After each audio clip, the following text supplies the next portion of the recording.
Good morning, viewers. How is everyone today? Hope you're doing well.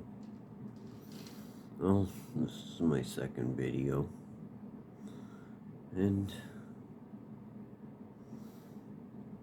so far, I think this is kind of good. I know the last time I spoke of my conception, which is, like I said, I thought amazing, but I'm going to talk a little bit about the first couple of years of my life. The first memory I know of is one from my mother. She told me that she knew I was the devil and that she should have aborted me when I was about 1.5. She said that I was playing with something that she took from me, and I slapped her. She knew that moment I was the devil. She said I was an evil child. I really couldn't understand that. But that's one of the memories that she tells me about, or there's something from when I was 1. The next thing I remember really in my head that is truthfully a memory is from when I was 4. I was walking down the block with my mom. I had a stick in my hand and I was running along the chain link fence at old lady Benzinger's house.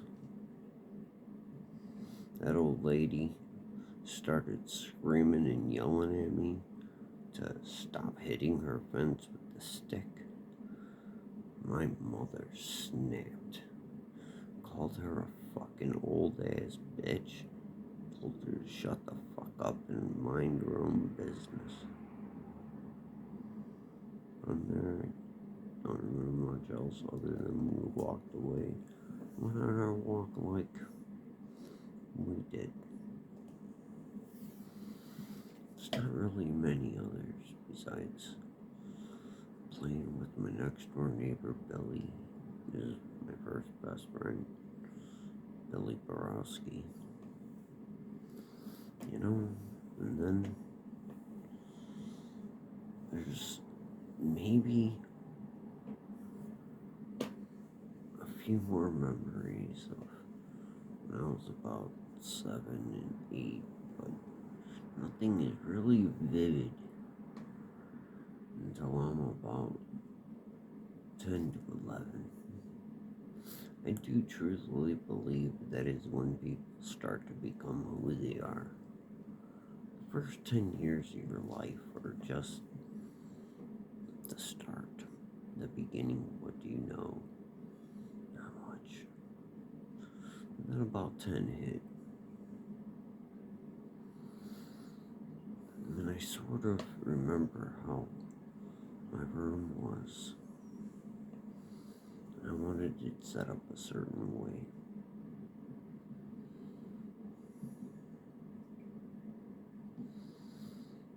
During my 10th year, I think this was about the time I met my brother for the first time. It was one of those amazing other moments where one day this guy showed up at the house and comes in the front door. My mother says to me, "This is your brother." At this point in my life, I thought I was an only child. Did not know I had a brother. Didn't know I had any other brothers. Didn't know I had a sister. My mother decided to keep these things from me because, like I said, Stacy had hated her. She hated him. Therefore, I didn't get to know I had a brother. remember one of the first gifts he'd given me when I was young. See, just at about 9. I think it was my 9th birthday. He got me my first ferret. Ferris. She was a cool ferret, man. I had her a couple years. You know, they had her up until multiple. This is what I mean. These are the memories that start, I think, to develop who you are. Ferris is very vivid. Ferris used to come to me every day when I got home from school. I would come in and play a harmonica, and she would come running to me. I'd play with her. She used to bite my mama in the ass through the couch. That was funny. But one day I get home, about 2:30. I'm playing the harmonica, and she ain't coming. I'm wondering, where is she?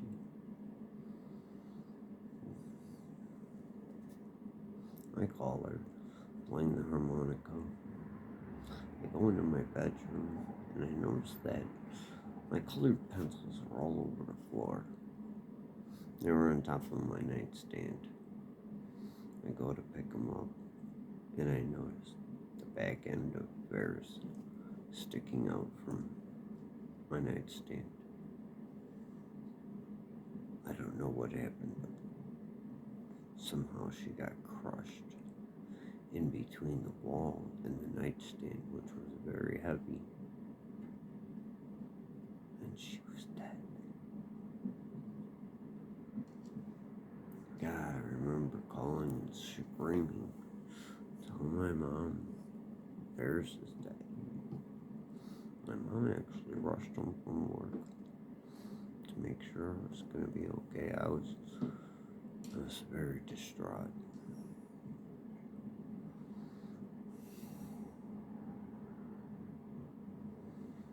Believe it or not, I don't remember what we did. I'm sure we buried her, because that's what we do. At least that's what I was taught. You bury your dead.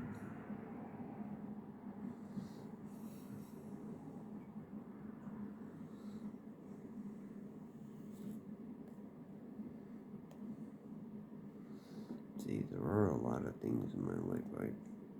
One of the things I should go back to, see, that wasn't the first true death. That was the one I experienced.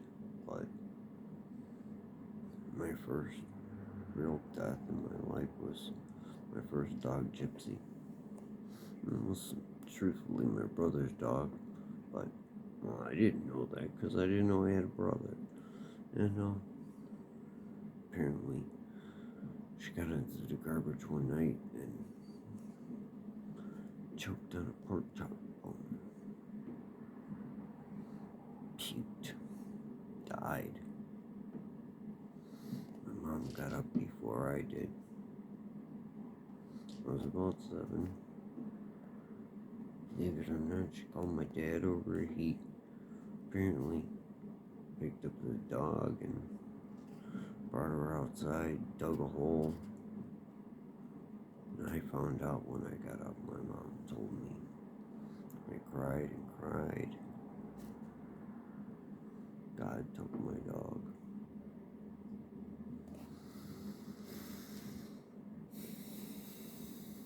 I've learned it's not really God. When it's your time to go, it's your time. It's another one my mom chose not to tell me about. I didn't find out till years later. My dad came and did that. Never even saw him. Man. 3, so 7 and 9. About 10 hit. 10 and 11. Those years. Long time ago now, but man, 10. All I really truthfully remember is that year I got the G.I. Joe aircraft carrier. It was so big it took up the entire floor of my bedroom. It was awesome. That's why maybe that's all I remember about 10. I got rid of it before the end of the year. 11 hits. That was the first time I had the worst birthday of my entire life. I always had babysitters because my mom had to work. That in particular year, I'd stopped being babysat by the lady next door, Kathy. She was not a very good babysitter and was staying at my friend Ricky Arrigan's house, and his brother was watching me, and it was my birthday, and nobody wanted to do anything with me. My mom had given me some money. I spent it at the convenience store on some candy. I remember sitting upstairs on the second floor of Ricky's house and crying. I was almost spoiled brat, I was. That's a bad birthday for me. Next year's are very vivid. But we'll get to those next time. Video 2. Someone's coming out. So, I'm gonna say sayonara. I'll see you guys in the next video.